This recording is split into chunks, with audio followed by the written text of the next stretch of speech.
So everyone, my name is Jack. I'm joined here by Mike Costio, and we're going to talk about some cool food and mental health stuff, and hopefully maybe inspire all of us to think about our roles a little bit differently as members of this, giant food industry. If you have questions, put them in a chat, or better yet, remember, let's just get started with chat. It's sort of like get things, get the wheels sort of greased a little bit. If you could hit your chat button right now, make sure you select everyone. You could tell us where you're chatting in from, say hi to your friends across the industry, but I would even go one step further. If you just want to say, hey, this is John from, Omaha, wonderful. Or if you want to take a step further, maybe include along with your name, purely optional. What is the coolest AI related thing that you've seen in the past month or so? Right? Was it, some image thing? Was it some music video thing? I am addicted to watching all those like Balenciaga videos. Have you seen those, Mike? Yeah, They are so freaking fantastic. So if you just go to YouTube, I'm assuming TikTok as well, and look up Balenciaga, you'll see probably thousands of them. They are so friggin' awesome. But what is the coolest thing you've seen related to AI in any way, shape, or form in the past month or so? Or if you just want to say hi to everyone, just type your name, where you're chatting in from, and say hi. And make sure you choose everyone when you chat, so it's not just me and Mike that get to see what you're typing in. Okay, let's go ahead and get started. And speaking of AI, we thought it'd be sort of fun if we looked at maybe some menu items, or some new or maybe in some older chain menu introductions, and let AI sort of reimagine them a little bit. So we sort of took some of the filters off and whatnot. Here's one just from a little over a month ago, this Italiano breakfast wrap at Eaton Park Restaurants, and we're showing a screenshot from our Scores concept testing platform, which basically tracks every new thing that debuts at major chain restaurants on the menu, whether it's an LTO, a brand new, permanent item, or a returning, item like a favorite, like a McRib or something like that. And it tests with consumers what you think of this, and you can sort of see how these items track over time. You could test your own concepts and benchmark against it. But we want to look at this specific Italiano breakfast wrap, warm tortilla wrapped around grilled Italian capicola, salami, pepperoni, scrambled eggs, grilled onions, bell peppers, and melted provolone cheese. You can see the image of it there in the upper left. And it's like, well, okay, what if we just sort of let AI have its way with this menu description? What would its interpretation be? And I think it actually comes back as something fairly appetizing, right? I would totally order this thing. And it just goes, could you even tell at this point that this was not a real picture? It still almost has that kind of hyper realistic quality that you associate with AI, but I don't know, it is very realistic. There's no doubt about it. It's really getting there. You're splitting hairs, I think, at this point. Like before, like the melted cheese didn't look exactly right, but it is getting phenomenally close. What if we go back a few years? Here's a rotisserie chicken marsala. This is all the way back in 2016.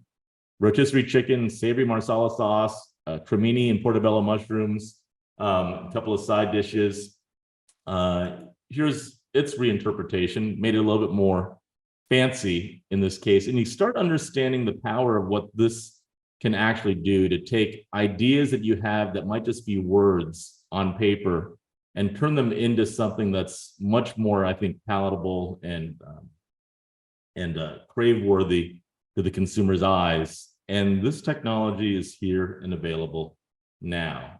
Here's another option. We went into our Food Studio platform that actually allows you to create food items in real time. So if you've never used Food Studio, it's friggin' awesome. You basically just go in and start typing any idea you have. With each new ingredient you add, or each word, or each flavor, everything updates on the screen automatically, and it gives you an immediate score of how roughly appealing that item is going to be to consumers. And how rare the various ingredients are that you're using inside of there, to get an understanding of uniqueness sort of broadly. It gives you recommendations on things you might want to swap out. It shows you how well different things pair together in your dish too. And it all happens in real time as you create. So here we created the spicy tandoori chicken nachos with habanero, pico de gallo, guacamole, Mexican cheese. and mint chutney. And previously, we wouldn't have known what this actually looks like. If you were to imagine it as a dish, it's just sort of a paper concept that we have some stores attached to. But now with image gen, you can actually just knock this out in a couple of seconds. So here's that spicy tandoori chicken nacho dish. You can see a little bit of that mint chutney on there that we created. It's really cool. And I think this stuff is just going to keep getting better and better and better and better. For those of you that are using Report Pro, and I think that's most of you at this point, just want to make a quick announcement that we have a ton of great new Report Pro content for you. There's a fabulous new, what we call keynote report on breakfast. These are our deep dive reports that cover like every single aspect or facet of a topic. So everything you want to know about breakfast, whether it's healthy breakfast, what's happening with breakfast sales, operator preferences, consumer preferences around breakfast, it's all there. We have a fantastic report, our top 500 report, which was actually the feature of last month's webinar, but now it's available to you in written form. So make sure you go check it out and download it from Report Pro. It's there right now for you, as well as a really great briefer look at menu innovation and what this means from the operator's perspective and what we think the future of menus are going to look like as well. So some fantastic stuff. And again, these are just 3 examples out of over 1,000 reports that are available to you in Report Pro. So if you're using it, go in there, check them out. If you're not, please give us a call. What the heck are you doing? You should have Report Pro by now. Okay, so I'm talking sort of fast because we have so much to cover. Mike, I'm going to turn over things to you and let us know what the heck is going on in the industry. Sure, yeah, and I'm going to talk fast too because we do have a lot to cover after this section. But this is always our section where we can kind of dive into some of the fun, interesting new stuff happening in the industry and chat about it in the chat box and hopefully be inspired. So I'd be interested to know if anybody who's listening today tried this at the NRA show last week. So Kraft Heinz released this, which is basically kind of their version of the Coke Freestyle, but it uses condiments. So I think in there they had like barbecue sauce, Heinz 57 sauce, ranch sauce. There was not mayo in there, but I know they can swap things in and out. So you can choose kind of that base condiment that you want and then add flavors at any particular strength that you want. So you can add like a chipotle flavor or mango flavor to it. And I think the amazing thing about this is that it was 6 months from idea to execution. So they thought of this 6 months ago and they released it last week. So it's kind of a cool new product in the industry. That is awesome. So I guess the thing that makes it a little bit different is how, like with the Coke, right, which is like which is liquid, it's not super high viscosity. Here you have like stuff that's high viscosity. Yeah. How do they mix the stuff together? Is there a mix? That's a good question. Yeah, I didn't try. I didn't walk the show floor itself, so I didn't see it in person. But that's a good question. Yeah. What a fabulous idea! And just 6 months is amazing. And they said too that the idea behind it is to see what consumers are ordering, what's trending, and it could become a product in the future. Speaking of paying attention to what consumers are buying and what's trending, is Purdue actually got together with Torch and Crown Beer Company. So they're out of Manhattan, and they created a specific beer for making beer can chicken. So the flavors in the beer itself are things that you might put in a beer can chicken. So it's things like lemon, orange, thyme, like flavors like that. And so you can buy a 6-pack online, you get the chicken, you put it over the beer, and you make the beer can chicken. And the reason that they made it is they noticed that Google searches for beer can chicken would spike right before Memorial Day. So they released it specifically ahead of the Memorial Day holiday for all those people who are searching beer can chicken recipes. Is this meant to also be a drinkable beer? Yeah, you can. There's some savory flavors in there, so I know there's like thyme in it. So it might be a little unusual, but yeah, you can definitely drink it. I look at the flavors that are in there, and I'm sure it's delicious, but it actually reminds me, like I once bought this like soda. This is when I was a kid, and it had like a picture of like a puppy on it, and I thought it was like a like the mascot, but it was actually soda for for dogs, yeah. And it had like some of the same stuff in there. It had like thyme and rosemary and like some chicken flavor or something in there. But, our next door neighbor growing up actually worked for Canfields, and he would bring the dog soda. And our boxer growing up absolutely loved it. He was obsessed with it. They discontinued it, and we had cases and cases of it in our garage. Fascinating. Yeah. Okay. I'm interested to hear if people think beer can chicken does anything either. Like I've heard both things that like, the actual flavors and liquid from the beer itself never actually make it into the chicken. So I don't know. I'm interested to hear if anybody in the chat feels very passionate about beer can chicken. Coffee. And then this one, this was just funny. So this came out of an article that I believe Food Dive published this week. So Smucker's is going to release a coffee concentrate, a Dunkin' branded coffee concentrate. And the reason that they're doing it is they did this study and they found that for some members of Gen Z, even K-cups take too long to brew. So it was one particular consumer, she was in her 20s, and she said there's no way that she's going to wait for a K-cup to brew. So they're going to, it's partly based on that. It's partly based on the fact that Gen Z often doesn't have drip coffee machines at all in their kitchens anymore, which I know we kind of covered in our food at home report. But it just goes to show you, you know, the younger generation needs things really, really quickly. It's so true. They've done studies where they've shown the shortening of attention spans across multiple domains, and it's actually frightening. And that actually also plays into our conversation on mental health today, as well, in a big, big way. And even, like TikTok, like you talked about, I mean, sometimes if I see the slider at the bottom is too long, like I'll just move to the next video. Yeah. Like I'm not going to listen to, you know, one minute call video. It context switching, right? So if you think back to us as, you know, like, a species that's evolved over tens of thousands of years, like we didn't context switch. You went from like your hut into a field, like maybe into like a grassy knoll or something. And that happened like once every 5 hours. In a few hours, you could have 1,000 or 10,000 context switches on social media. Just boom, boom, boom. Absolutely. Which is not good for your brain, I think. Yeah. Okay, we'll see if this video works. So this is a demo of SoundHound's AI ordering capabilities. Can you guys hear this? You can. I don't know if you could turn it up at all. With the first two codes, medium, delete all the codes. Cheeseburger with Swiss for dessert, a chocolate cupcake, and give me a crispy barbecue chicken sandwich on a deli bun. Also add a cheeseburger with cheddar, and for more dessert, give me a vanilla cupcake. Add avocado to everything. Actually, I don't want avocado on anything. So you can see it is a little quiet, but you can see how quickly he's ordering. So this is an AI ordering system that they actually demoed it at NRA last week, and you can see how quickly it moves. So you can use it in a drive-through, you can use it in a kiosk system.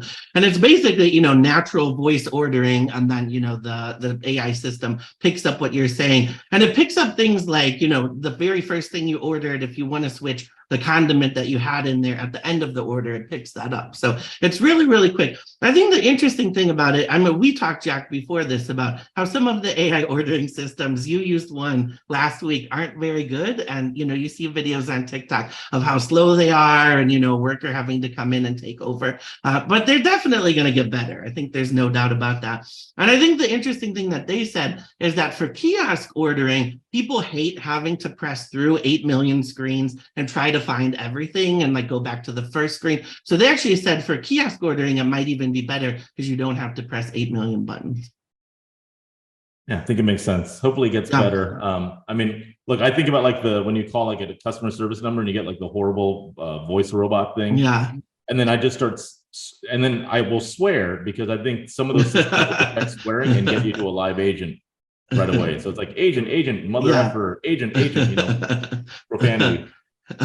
You would think too that we would use them more as just like assists for human workers. I mean, maybe they do. I don't know. I haven't seen it. But like the human worker is still there and they're checking the computer screen that the AI system is putting there. So they don't actually have to punch everything in. You would think that would kind of be like a gap step in between. But this was it. I mean, so not to make this whole show about AI, but this is a really good example of what you were talking about, which is kind of just using AI as a gut check or as an assist for, you know, somebody in the industry. So this is a food truck in Austin. And so the guy who runs this food truck, he started using AI for costing purposes because he said that he hates math and he hated figuring out what things on the menu should cost. So he would put in, you know, this is what it cost me to order the ingredients. This is how many, you know, I plan on putting on the menu. This is how many ingredients are in each dish. But this is what my overhead costs are, and would spit out what the price of that item should be down to the you know, pennies. And so he loved that. He uses it every time he puts something on the menu. He uses ChatGPT to figure out what the price should be.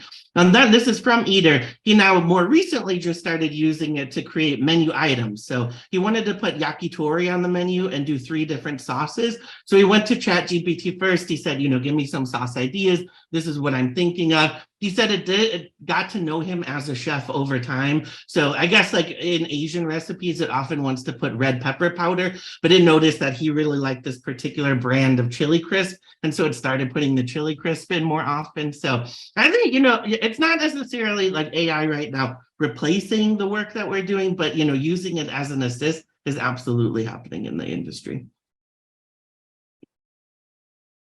And then the last two are just kind of fun ones. So this I learned about on TikTok. And so I don't know if anybody's ever been here. This is the Lego house in Denmark, which is basically kind of like the center of all Legos. But their chef or their restaurant is called Mini Chef. And the way that you order at Mini Chef is they give you a little platform and then you use Lego pieces that represent various ingredients and dishes that you can order. And you build that on your Lego platform. So if you want a salad, you use this particular Lego piece and then you scan it at your table and two giant Lego minifig robots make it. And then you get this Lego like actual meal that comes out. So that's the way the restaurant works. Yeah. Wait. I don't understand anything you just said. You're eating Legos? What? No, it's real food that comes out, but you're using Legos to actually build your order. So you kind of put you can kind of see on the menu here. So like a Lego piece that has two little, I don't know what you call those nubbins on top. The little green one, that represents a cool cabbage salad. So you put that on your little platform, and then when you have your whole meal decided, you scan it at the table, and that goes to the kitchen, and the real food actually comes out then. Oh, this is how you order. Yeah. This is awesome. Why is this? Isn't it cool? This is yeah. Freaking awesome. Yeah, I want to try it really badly. And it got us talking. We were talking about like unusual ways to order. And like there's a few cocktail bars now that you can order your cocktail through tarot cards. So you choose a tarot card and like that's the thing you get. So I was wondering like if anybody in chat has like had really like unusual ordering systems in the past. Have they just made cauliflower and squash fun? I mean, I think that's remarkable. That is it's cool. Yeah. Kids and they're eating pan-fried cauliflower with almonds and truffle oil. I mean, it's Denmark. Like those kids are fancy. You're kidding me. That's amazing. Yeah, okay. Really cool. And then the very last one, just some good news. So another one that I learned about on TikTok, but from that good news girl on TikTok. So this is Burke Gilman Brewing Company out of Seattle, and they're across the street from Seattle Children's Hospital. And so they noticed that a lot of the patrons that were coming into the brewery were parents of, kids that were actually at the Children's Hospital across the street. And, they're probably far away from home. They're going through a really tough time. So they created this wall where you can actually purchase a beer for any of those caregivers in the future. And so they fill the wall up with, beers that people have purchased, and they can come in and, in that really stressful time, somebody bought a beer for you. So just a little good news from the industry to kind of end this section. Very awesome. And with that, we will transition over. So yes, it is June 1st. And yes, Mental Health Awareness Month was the duration of May. But we're going to sort of acknowledge it today, the first day of June instead. And I didn't realize that this is actually a long-standing, we have all these different months these days. I feel like every month is like 20 or 30 different months, and they were all sort of like recent inventions. Mental Health Awareness Month actually goes back to 1949.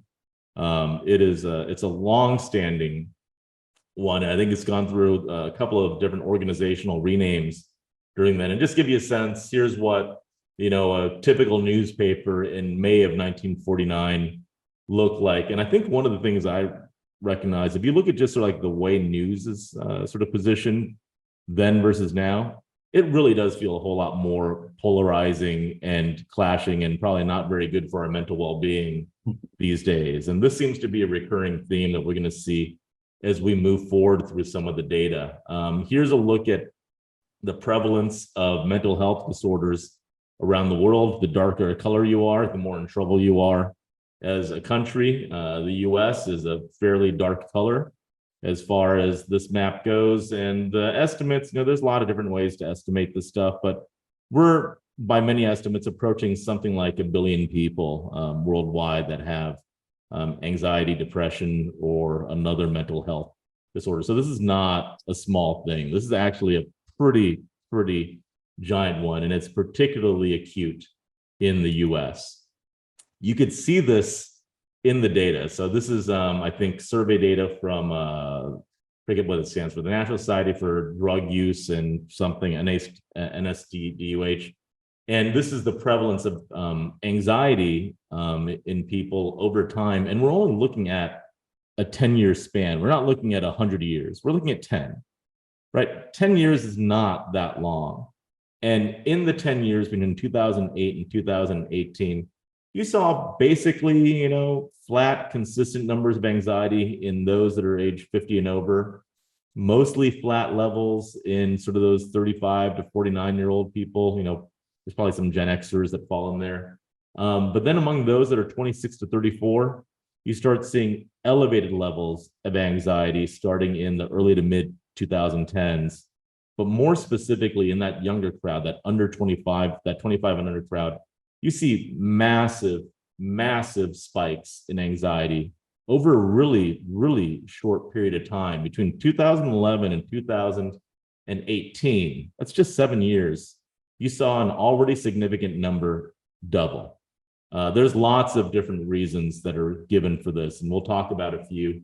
We've had Eve Thoreau-Paul on this show before, and she's talked about the role of social media, for instance, and the way that we're living our lives and how it's particularly impacted younger folks and the difference between, what's happening with boys and girls and men and women. But it is really, really quite dramatic. And we think it deserves to be, looked at in a little more detail. And these numbers are pre-COVID. This is pre-COVID. Yeah. I had a hard time finding a reliable long-term data set that included a more recent period, but you would imagine that things have probably gotten worse. Now, there was a report in the Wall Street Journal a couple of weeks ago that worker happiness has actually improved a little bit, largely because of work from home and being able to do some of those, like things in life that you'd normally want to be able to do. That's probably counterbalanced by so much time being spent indoors at home and not going outside and participating and getting sunlight in your skin, letting your eyes see the rays of the sun first thing in the morning, which has been shown to be quite healthy biologically and mentally as well, not engaging in community activities. There's a lot of that stuff. But, what I think we really want to talk about is there is a real relationship between mind and body, right? After you get the basics right of, eating well and getting your blood pressure under check, getting your blood sugar levels good, not abusing alcohol and not smoking, you really have to think about like that connection between your brain and your body. And there's a lot of stuff there. And look, there's a lot of different studies, and some of them say one thing, some of them say a little bit different, other things. But directionally, you certainly see the trend. This one study shows that optimism is related to up to a 15% longer lifespan. That's a lot of years. Think of how valuable that is to you or us as people, in your last years of life. If you could have just gotten an extra 15% tacked on, it would be beyond priceless, right? And this comes from an optimistic outlook, at least according to this study. So I wanted to start by talking about this person over here. I can't really pronounce his name. This guy, he got in a little bit of trouble. He's a doctor in China. So basically, you have your genes. You're born with your genes, and your genes are your genes. You can't really change them so much. Although there is a technology called CRISPR, which we actually featured at our Foodscape conference experience a few years ago. And what that allows to happen is gene editing. It happens in the food supply, which can actually be a positive thing. But this guy, doctor in China, he took it a step further, and he tried to gene edit people. And he gene edited, through in vitro fertilization, babies to target the removal of what's called the CCR5 gene, which is associated with, being susceptible to HIV, and to basically like gene edit that out. So you'd have essentially an HIV resistant baby, which you sort of think is probably a good thing. But you're literally talking about editing the genes of people, like genetic human editing, which is pretty scary stuff. So maybe to his surprise, people were not so thrilled with that idea, and he was thrown in prison. And I don't know if he's still in prison. Wow. To this date. Yeah, to get thrown in prison in China, I mean, it's probably not a wonderful thing. So there's probably not gonna be a whole lot of that stuff going on for a while. So for all intents and purposes, your genes are your genes, at least for the time being. But there's also something called epigenetics. So I wonder, I mean, I can't really see chat, Mike. If you've heard this term or if you know what it is, please write what you know about it in chat. But epigenetics, even though your genes are your genes, epigenetics is how your genes are expressed, right? And that's something that you can change. You can't change your genes, you can't change your DNA, but you could change the expression of your genes, right? And I'll just read the words here. Epigenetics is the study of how your behaviors and environment can cause changes that affect the way your genes work. Unlike genetic changes, epigenetic changes are reversible and do not change your DNA sequence, but they can change how your body reads a DNA sequence. So this is sort of like the magic thing. This is the stuff that we actually have some control over as people. And why is this important? Well, you start looking at some of the research out there, and I think this is all pretty,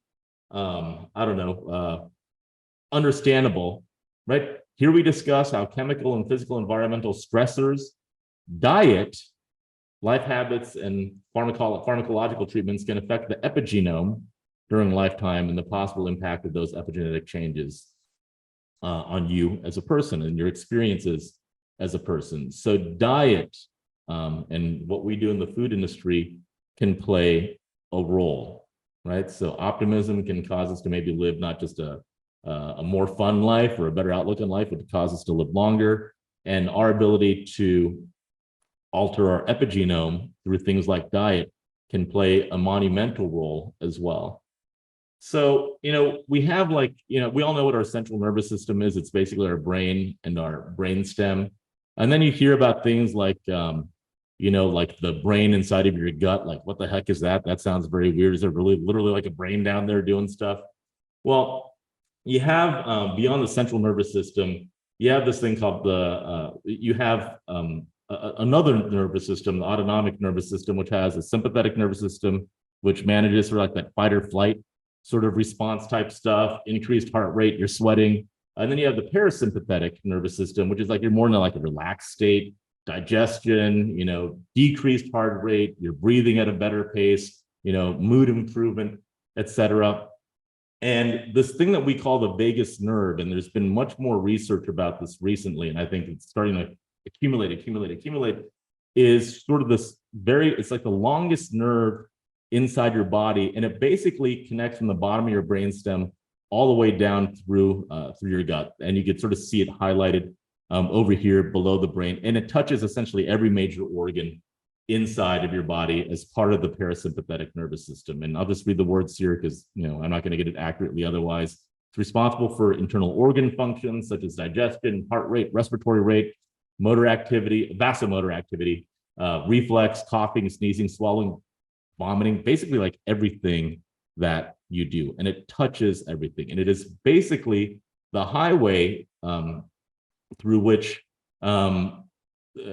communication between your gut and your brain travels, right? We have this thing called the gut-brain axis, where we're sending signals between our gut and our brain, and back between our brain and our gut. And the vagus nerve is sort of the highway along which that travels. And you're starting to see more and more reports, even in like mainstream sources. Like I think this is the New York Times, and this was literally just a few days ago. Hey, the vagus nerve influences nearly every internal organ. Can it improve our mental state too? Here's what the research says. Or if you look at some of the studies that are published, the vagus nerve is a modulator of the gut-brain axis, or the brain-gut axis, in psychiatric and inflammatory disorders. So it's this really, really vital thing, and it helps us understand that relationship between our gut and our brain and all the other things that happen that relate to mood and depression and anxiety, and how all these things are connected. And I think one of the things that you see is, we often think of, let's say, mental health as this strictly like internal thing that happens inside of our mind. And, and I'm sure that's certainly part of it. But it's also biological as well. And our brain is connected to the rest of our body, and understanding some of the stuff is helpful for understanding the role that, our daily activities play, including what we do with food. So there's a really fascinating this is not an error icon. This was deliberate. This poop emoji, I guess. There was a really interesting study. I think this one was done with mice. I don't know if they've done it with humans. It sounds disgusting, but it was. They basically did what do they call it? A fecal. What was the term? You could look this up for me. Fecal transplant. So they took two mice, right? Or they took, groups of mice, and you'd have like some mice that had a really unhealthy gut microbiome, like the flora of bacteria and the diversity of the bacteria, which are actually good things to have, diversity of bacteria in your gut microbiome. They took those that had like a really bad one and were really depressed, and they took some mice that had like a healthy microbiome and were not depressed. And they did what's called a fecal transplant, and it is literally what you think it is based on its name. It's disgusting as it sounds. And they took fecal material from the healthy microbiome mice and put it into the unhealthy, depressed microbiome mice, and the depressed mice ceased being depressed or became less depressed. Right. So there's a lot of evidence.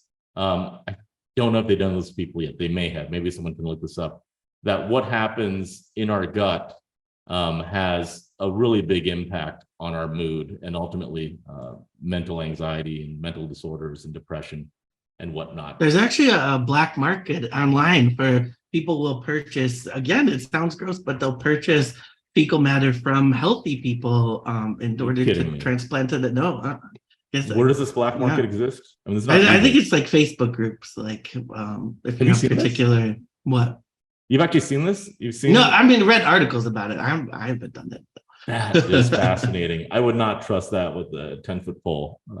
But this is why, there's been a lot of conversation about like what type of foods promote a healthy gut, right? And I never really understood this until we started looking into this a bit more. And, a lot of studies have been done. Here's one that was really interesting where they took two groups of people. One was given a very high fiber diet, and the other was given a diet that was high in fermented foods.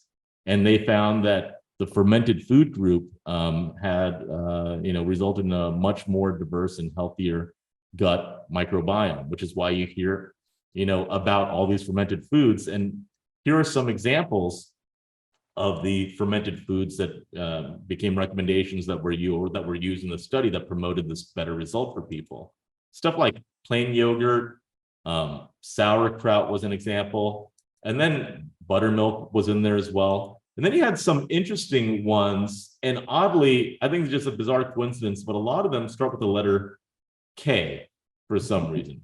Total, just utter coincidence. And I'd like to ask all of you that know food and food trends, of those four in green, those 4K ones at the bottom in green, we track all of these in our flavor service, and we track whether people know what this is, have they ever tried it before, do they love it, do they hate it, do they fall in between? Of those four, which ones do you think are most popular with consumers, and which ones do you think are least popular or least known among consumers? I'll give it a second, and I'm just curious to see what people have to say. Mike, I think for us, sometimes, like, especially you write about trends and some forward-looking stuff so often that what sounds like something that's just like obvious and familiar to you, it could be totally unfamiliar to other people. Could you even guess at which one of these four is most familiar to consumers or least, or is it all the same to you at this point? No, like kimchi and kombucha have to be more well-known than kefir and kvass. I mean, kvass has to be like really low down there. Is that what we're seeing in chat as well in terms of guesses? I'm sure. It looks like kimchi most. It kind of looks like it's like reverse order of what's on the screen. So yeah, we got pretty smart people here. So here are some of the metrics we have in flavor. Do people know what it is? Have they ever heard of it before? Basically, had they ever tried it even once in their life?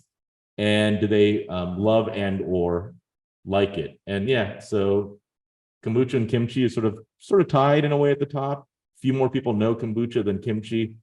Slightly more people love kimchi than kombucha. I do not like kombucha very much. I love it's kimchi. Not my favorite. Yeah.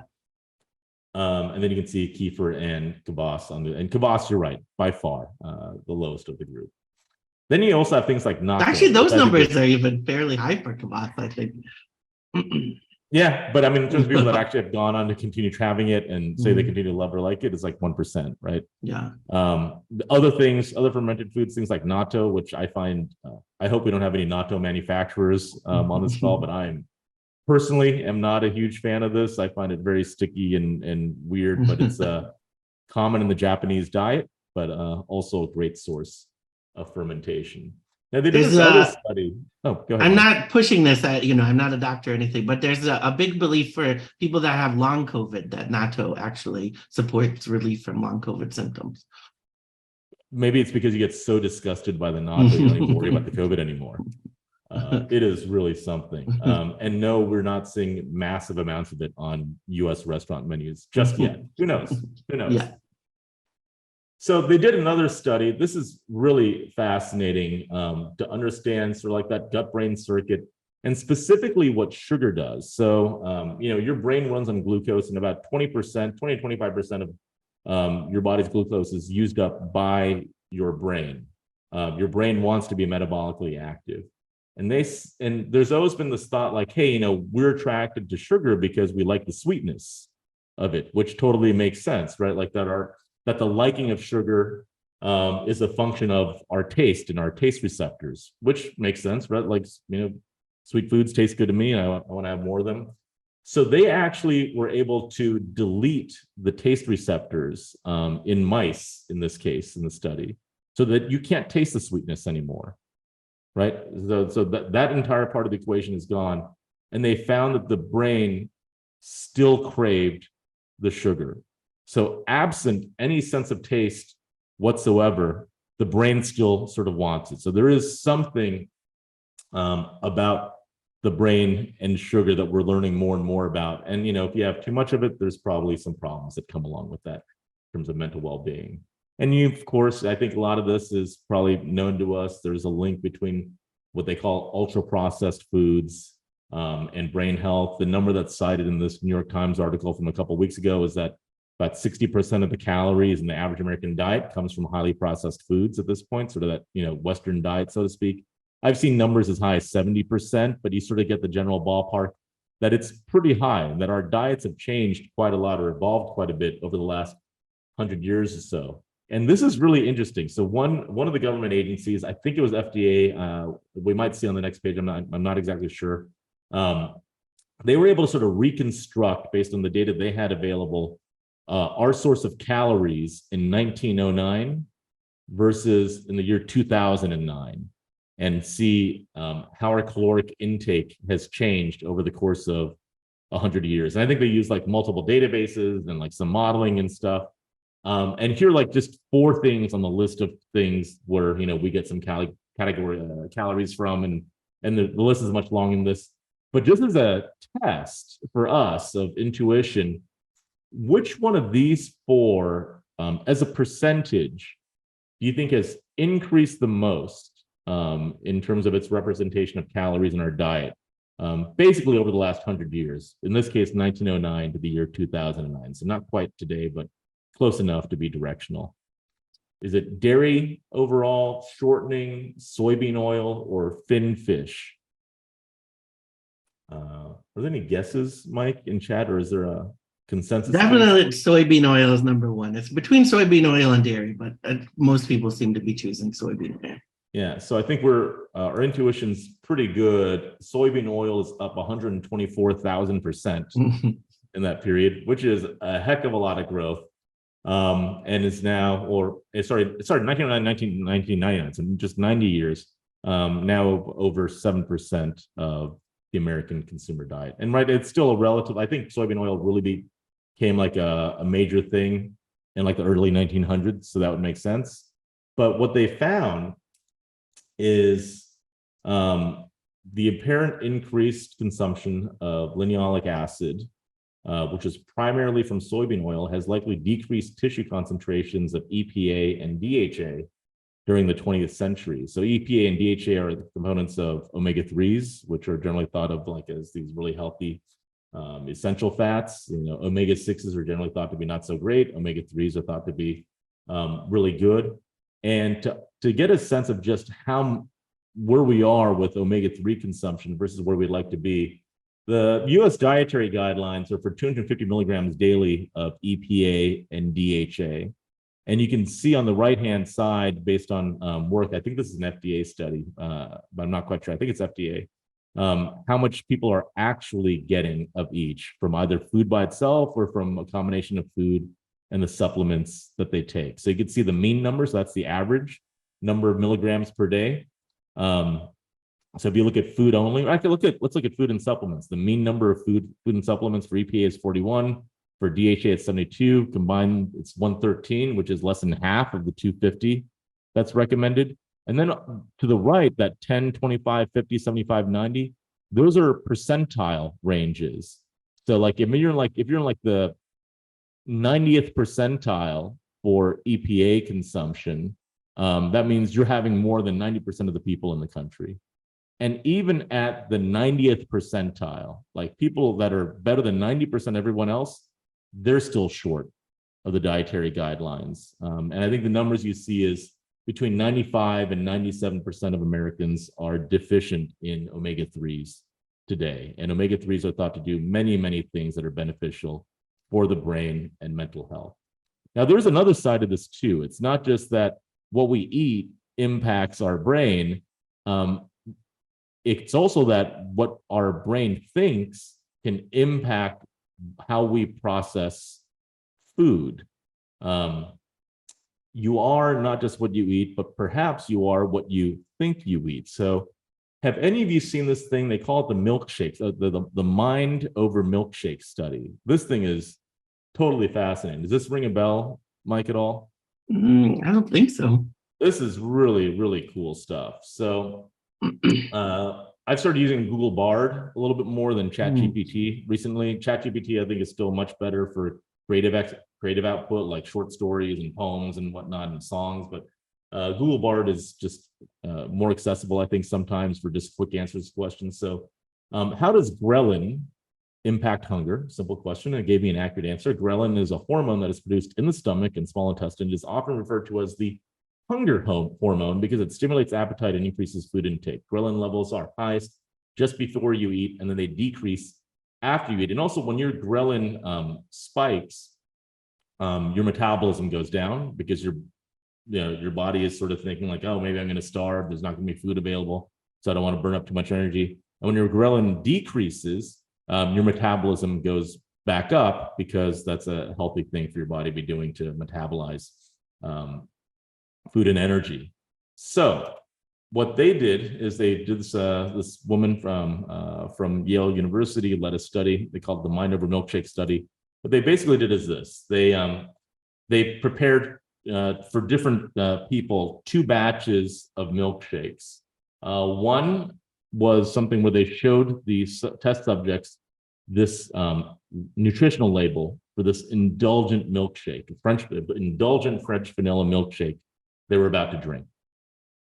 For others, they showed them this nutrition label for this really sensible shake, the nutrition, sensible, healthy shake. The indulgent shake, 620 calories, the healthy shake, 140 calories. And for those of you that, are familiar with a lot of these types of studies, you may have already guessed that actually both groups got the exact same shake. It ended up being a 300-calorie shake. The only thing that differed was what you were presented with in your anticipation and belief of what that shake actually was. And what they did is they then measured the ghrelin levels, that hunger hormone level in people. They took those measurements at the beginning, in leading up to consumption of the shake, and then after consumption of the shake. Here's the perceived healthiness of the Sensus shake versus the indulgent shake. This is just what people thought, would it be healthy or not? That makes total sense. And then here's what they saw in their ghrelin measurements. So they started off basically the same.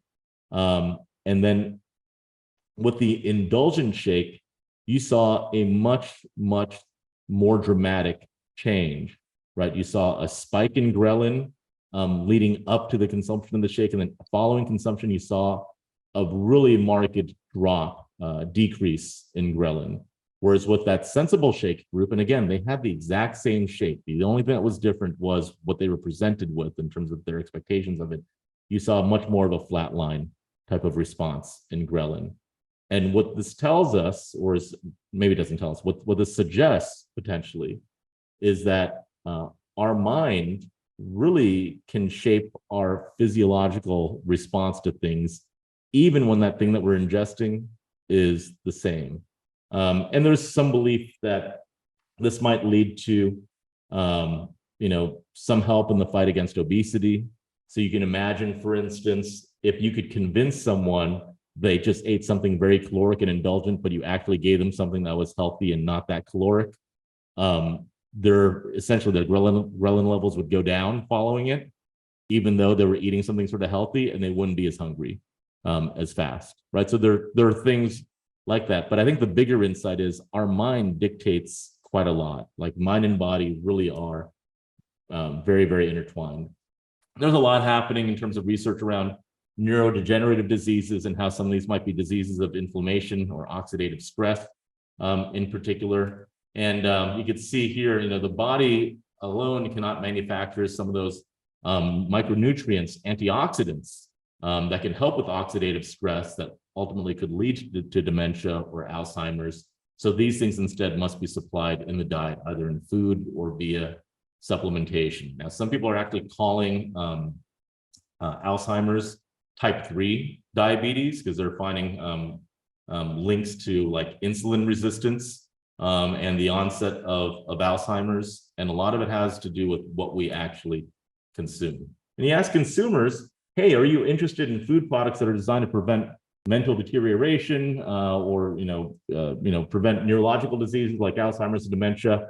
I would just look at those two sections at the top, like the heavy pink and the light pink, and add them together. You have a majority of each group of consumers that would actually be interested in these types of things. And I know we have things like nootropics and those types of products that are on the market. I think a lot of the jury is still out on whether those things work or how well they work, but the underlying interest from consumers is there, like, yeah, give me stuff that's going to be better for my brain. Now, we live in a fairly diabetic society, or at least a pre-diabetic society in the US, and the numbers are actually quite shocking. So about 11% of the country has diabetes. Another 30 and an additional 38% of the US is pre-diabetic. So essentially half the country is diabetic at this point. And again, we're seeing strong correlations between diabetes and those neurodegenerative diseases like Alzheimer's, for instance. You've seen figures anywhere from people with diabetes being up to 4 times more likely to get Alzheimer's in life, or I think here we see them being something like 90% more likely to get dementia. Alzheimer's Association is talking about this, already, the link between diabetes and cognitive decline. All this stuff goes together, and I wish we had more time to talk about some of this because there are things that are potential interventions as well that could help, right? There's some data that shows that ketogenic diet might actually, help treat or prevent something like dementia. Again, we don't know any of this for certain, but there is early evidence of these types of things. Now, I think a keto diet is really hard to keep. Like, that is pretty tough in my mind. But again, the link between food and our biology and our mental well-being is pretty obvious at this point. Let thy food be thy medicine, and let thy medicine be thy food. 83% of consumers agree that food can be medicine. And at our Foodscape event a few years back, we had this guy, Max Lugavere, on, and his whole thing was his mom had dementia, and he sort of made it his life's work to understand the relationship between food and brain health. And, he outlined what he calls the 11 genius foods that will help us have healthier brains. And these include things like olive oil, avocado, salmon, dark leafy greens, grass-fed beef, blueberries, dark chocolate, almonds, and a few more. And there's others on that list too. It also went a little bit further to look at things like sort of more like up and coming items that not many people know about quite yet, like ashwagandha or moringa. for instance, which you're now starting to see become a little bit more popular in the supplement space. But again, we know from our flavor data, our consumer preference data, that still, not a lot of people have had these things or know these things particularly well just yet, right? Just 12% have ever tried ashwagandha in any form. Just 8% have done that with moringa. Very few have had it multiple times. And I think it'd be a lot for us to say that us in the food industry have, a responsibility. That's a pretty strong word. But I think we have an opportunity as a food industry to sort of like meet the consumer where they want to be. They want to be healthy. They want to have better brain health. And restaurants are really where food trends begin. And there's so many of these things that might be helpful that there's just not a lot of familiarity with yet. And I would challenge all of us to see if we could bring, either awareness to this or start bringing some of these things into maybe the foods and dishes that we offer up. Because again, 2/3 of the time when someone tries to eat something new or tries a new flavor or new ingredient, it's from a restaurant menu. It's not from inside of a grocery store. Experimentation starts at restaurants. So I think we have a really fine opportunity to leverage that, pole position we have in trial and make good things happen for the consumer and, probably make some money at it at the same time. So everybody wins. Last thing, you ask people, what do you want to do for your mental health or your self-care? Eating right is pretty high up on that list. And I think there's a lot we could do as an industry to help them do that a bit better. I'm going to turn it over to Mike, who's going to talk about sort of what's happening inside the industry itself, more from a staffing perspective. Mike, I apologize. You're going to have to talk fast. Yeah, I'll talk fast. And if we go over a couple minutes, I apologize too. But so this comes from the Food Bites report that we actually just released last week. So it's a free report in Report Pro right now, and it dives a little bit deeper into some of these stats that I'm going to talk about. But basically, at the beginning of the year in our 2023 trends report, we kind of keyed all this up. So we looked overall at the industry, how people were thinking about mental health and well-being in relation to the industry from kind of that 30,000-foot view. And then in this report, we wanted to get a little bit into the nitty-gritty. So what are the actual policies that we're implementing? What's working? What's not working? So 87% of consumers agree that working in the restaurant and hospitality industry is a difficult job. So nearly 90% have this perception of our industry as being very difficult. And that is a change. If you think about the time when you saw chefs on television and they were, that was the cool lifestyle to have, and everybody was, going to culinary schools. This is a real change that's occurred in the, the past few years, really exacerbated by COVID, but there are some things changing. So we have seen this, kind of reverse a little bit. We are seeing people come back to the food industry. And I think that's because of some of the work that we're doing around this.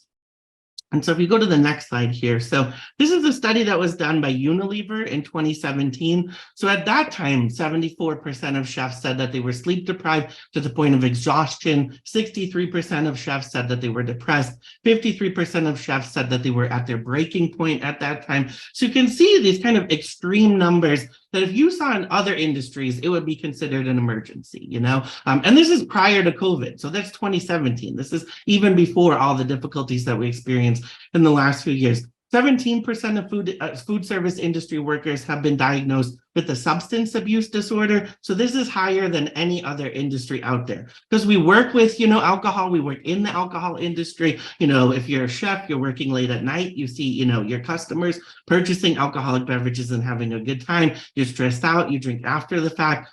And so, another thing that we've kind of, had to deal with in the past few years. I saw this all the time when I lived in Vegas. Like all the service industry people would get off work late at night and they all go to like another bar and hang out after work. Absolutely, definitely. When even like the past couple of weeks, conference season is starting. And when you think like even if it was 10%, if 10% of the people coming to an event or a conference that you were holding were sober or were dealing with substance abuse issues, what kind of, experience would they have? A lot of the events I went to last week, you walk in, you're handed a drink immediately, you do a big cheers at the end. Some of this is just thinking through kind of the opportunities to make the, industry a little bit more welcoming and safe for everybody that we work with. And but we are changing it, 84% of food industry operators say taking care of their employees' mental health is very or extremely important to them. So I think when we started to have this conversation, really, because of COVID and because we had to make changes, there was that fear that it was going to be lip service. We're gonna, yeah, sure, we'll make changes, and the changes are coming down the pipeline, and we wouldn't actually see it happen. But if you look at what people are doing, we really do see, some positive implementation in the industry. And this was a huge number across all segments. It's not, any particular segment feels like they need to take care of their employees' mental health. And so we asked operators, what are you already doing? So these are great numbers here if you want to benchmark your own operation against what everybody else out there is doing. So the number one option that, operators offer is 42% of operators offer health insurance that covers mental health and well-being services such as therapy or medication. Just under that is flexible scheduling. And then employee assistance programs are very popular because that was a great opportunity for a manager to kind of get the help that an employee needed. They can send them to one of those employee assistance programs. So those were the top three there. But if we look at the next screen here, this is where there really are disparities. So we definitely just see disparities between, I don't know if you can click to the next slide, but we see disparities between on-site operators. So any of those, BNI, CNU, K through 12 operators, they tend to have insurance which offers a lot of these programs, whereas the restaurant side of the industry, we are kind of lagging on. So 60% of on-site operators offer health insurance that covers mental health support, compared to only 24% of restaurant operators. And this kind of held for almost everything that we tested. You were more likely to have access to a lot of these resources if you worked on the on-site side of the industry. I believe casual dining was the least likely to offer a lot of these things. And then we also we asked a similar question to operators, but centered on kind of health goals overall and professional goals, which absolutely, ladder up to mental health and well-being. So the number one, offering by far across the industry is offering personal days, vacation, PTO, things like that. That was one where on-site operators, again, were a lot more likely to offer it. I think an interesting one here too is smoking cessation programs. So anything that comes through health insurance, which is more likely to be offered by on-site, you're going to get more access to an on-site. The smoking rates are a lot higher on the restaurant side of the industry, but smoking cessation programs are offered a lot more often on the on-site side of the industry. So there's definitely some work to be done.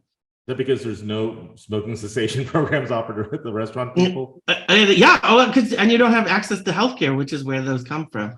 And so, it's on all of us. It's not just, managers or, the operators themselves. So this comes from our Pulse report, which is that 1 in 4 operators want staff training support from suppliers. So a lot of the research that operators get comes from those suppliers. A lot of the resources, posters that you might put up, in your operation comes from suppliers. Those stats that we showed at the beginning, that was from Unilever. So a lot of this work is being done, on behalf of manufacturers and, distributors who are doing it, and, it's trickling down to operators. So it is important for kind of all of us in the industry to do the work.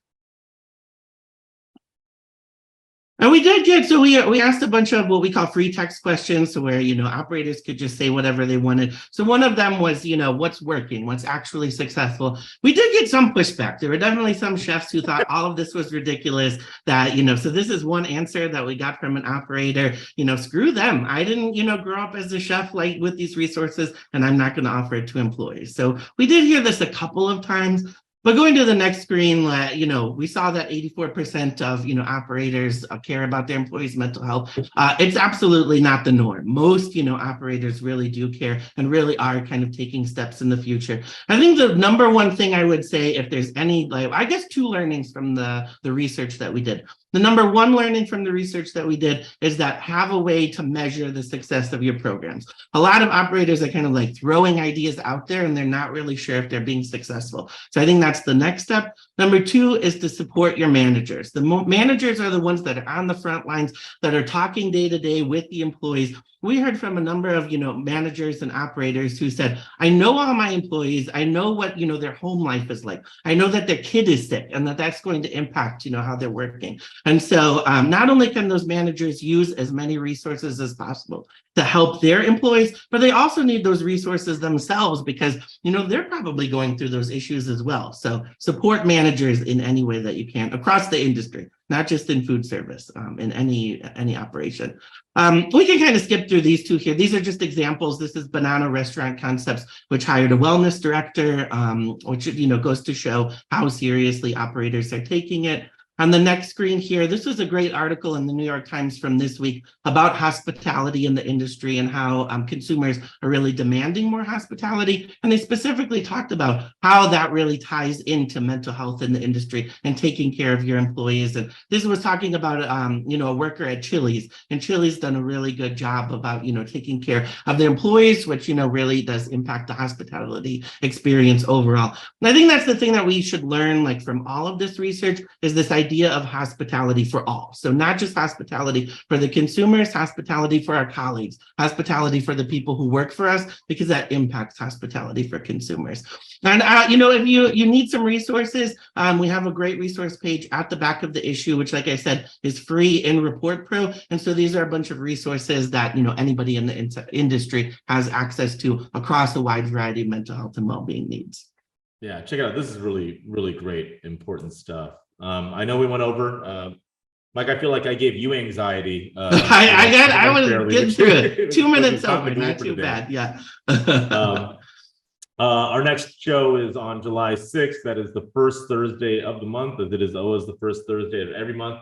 At noon, we're going to have brand new stuff, brand new data, much more, I think, directly related to the food itself, and it's going to be fantastic. And Mike, if you want to maybe stick around for just I don't know, a couple minutes, and we can sort of debrief. I feel like I'm sorry, I rushed the hell out of you. I felt like I ended up rushing myself. We should have known when we saw the length of the webinar. We should have known. Well, it's funny because I play through in my mind like, yeah, this will be pretty fast. This one will be pretty fast. This will be pretty fast. I know, but then it just takes longer for some reason. Yep. Just to describe it wasn't bad. We only went over by 3 minutes, which is it wasn't. No, I thought we were going to be. Like, I see some of the thumbs up coming right now. I actually feel like we deserve that for only being over. Well, you deserve it because I took over like the first 49 minutes, and you did all your stuff in like 11 or 12. So, fantastic job.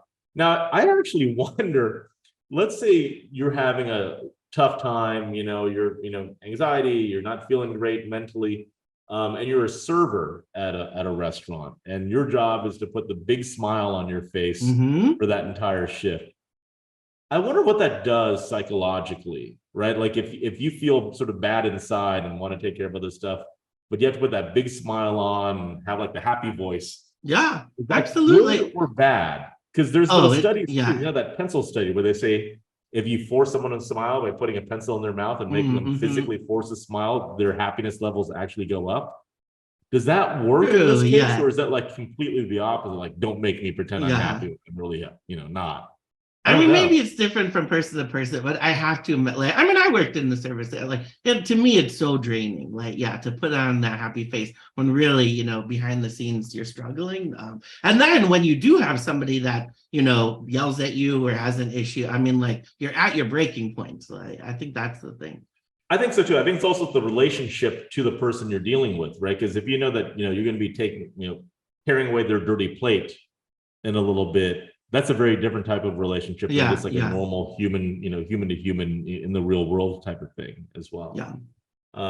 But look, I mean, I think the topic of mental health is just so super important, and oftentimes we try to think of like physical, traditional doctor health as one thing, and mental health is something different. Luckily, I think a lot of that stigma has started to erode in a positive way, which is great. But for me, a lot of it is just understanding there's a real connection between biological health and mental health, that they're not two separate things. But I don't think there's a whole lot of stuff out there that thinks of them as a single system.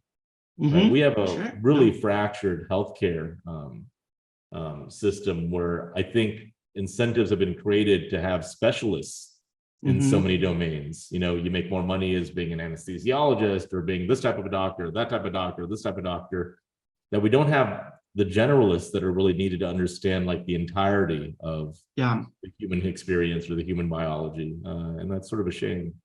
And we've done a couple of reports on the healthcare industry, and you do see, like a few hospitals that prescribe fruits and vegetables, or like, we are going to put in a garden at our hospital or support a garden in the community because we understand how that impacts people's, health overall. But it's such a rarity, and like, it's so difficult to, actually accomplish. Like, if you're in the healthcare side of the industry, you're just so squeezed all the time, Yeah, for sure. I mean, like, I don't know, I think some people still think like, hey, it makes sense to go to the doctor if you have a physical ailment, but the thought of going to see like a therapist just registers differently. That's crazy to think, though, right? I mean, your brain's pretty damn important. Yeah. My GP, every time I go, like the very first question is, have you been struggling with anxiety or depression or anything like that? So I think it's more common. And yeah, I definitely think the younger generation feels a lot more, open. I actually have two therapists, and I see them both weekly.